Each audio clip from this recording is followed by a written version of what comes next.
right, so apparently Isaiah Stewart, the Pistons are looking to move on, and they're going to ride with B-ball pause. They backup center. They moving on from Stu, so I guess they're going to try to take that capital or that money from Stewart and pour it into some of it to Jalen Duren, or pour that into supporting supporting the team. So I don't know if it's to the fact that Stu really can't had no durability. He always hurt. He only could play 20 minutes a game, but the contract is attractive. 14 million, 15 million a year, something like that.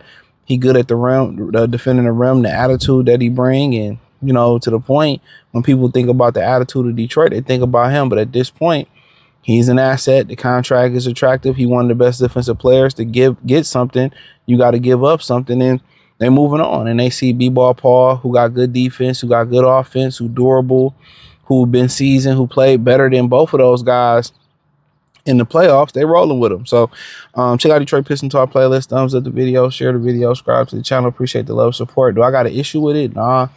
I mean, it is what it is. I grow to love, Isaiah Stewart. I think he did a phenomenal job turning it around when they moved him from the 4 to the 5. But hey, like I said, you hear rumors about Zach LaVine. You hear people say only if it's for a buyout. Like, even without a buyout, what does it matter? $49 million for one more year. Guess what? That's $50 million come off the books at the trade deadline next year, or that's $50 million when the season over with. You got it. There's really no risk. There's really no risk. So it's no risk. It's no risk. No real risk. It's just that 1 year, and if he ball out, then you got to pay him. Ain't no bad thing. He earned it. People looking at, what kills me about Detroit Pistons, about Detroit fans, they complain about the team not spending money, but when the team spend money, they all of a sudden they turn into penny pinching Ted. They turn into frugal Fred. You know what I'm saying? So that's what I find funny. The fuck you looking at? I'm crazy. What the fuck is you looking at?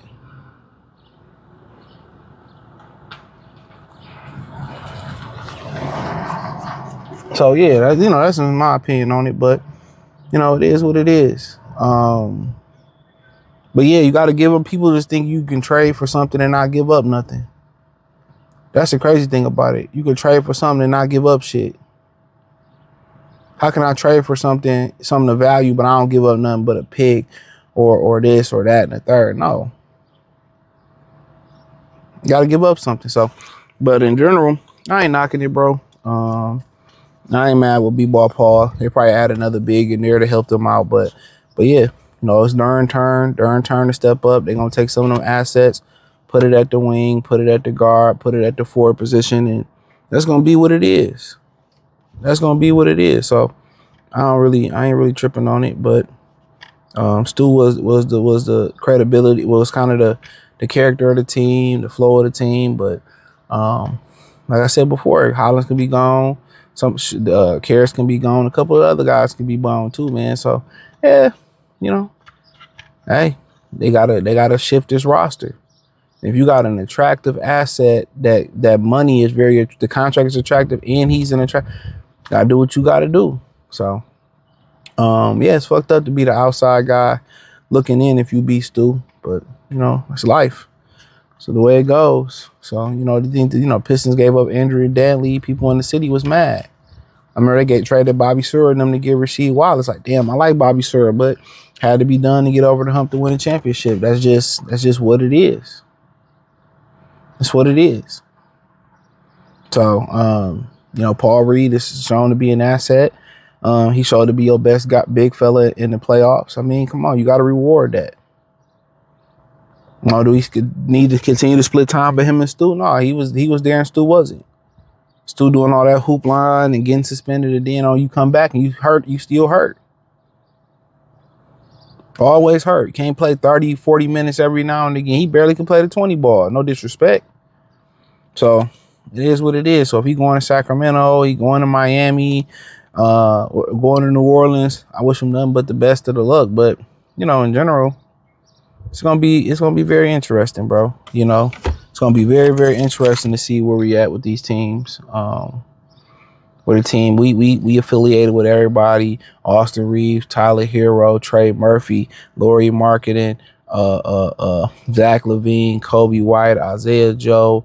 You done heard us our name with everybody. And part of me is like Kawhi, Kyrie. And part of me is like, yo, they probably gonna end up with nobody. Probably gonna come back with the same roster with just a change of part, with just a little small change, a little small change. So we'll see what type of change they actually make. And it don't matter whether it's major or it's a small change. If they win a championship, it was the right decision. If they don't, it was the wrong decision. Now, let me say this. People got mad that I said they need to bring Schroder back. You know what I'm saying? Like, yeah, bring Schroder back. We got Dennis Jenkins, and it's cool, but Dennis Jenkins might be a valuable asset in a trade, low contract. But I'm not even saying it from that point of view. The thing about it is, as much as y'all hoop holla about positionless basketball, why can't you have Dennis Jenkins and Dennis Schroder coming off your bench? Truth be told, Dennis Schroder helped shift that series versus Cleveland. You know what I'm saying? He was great versus us. When he came down to somebody closing out games in that New York series, he showed up when Malik Beasley didn't. He was the only one that showed up consistently. So, Jenkins' ability to defend bigger guards, smaller guards, his ability to facilitate, and they also rumored tried to trade for him at the trade deadline this year, but, Sacramento wasn't budging. His ability to finish at the rim, shoot it, his attitude, his spunk. You're going to probably lose a little bit of bark and bite with Isaiah Stewart. Bring a guy back who got bite. I don't get it. Oh, you got Jenkins. What the fuck that mean? Like positionless basketball. You can't play Jenkins and Schroder together. Schroder was sticking K. You know what I'm saying? That's what they call a defense in Chicago before y'all go with the no Diddy.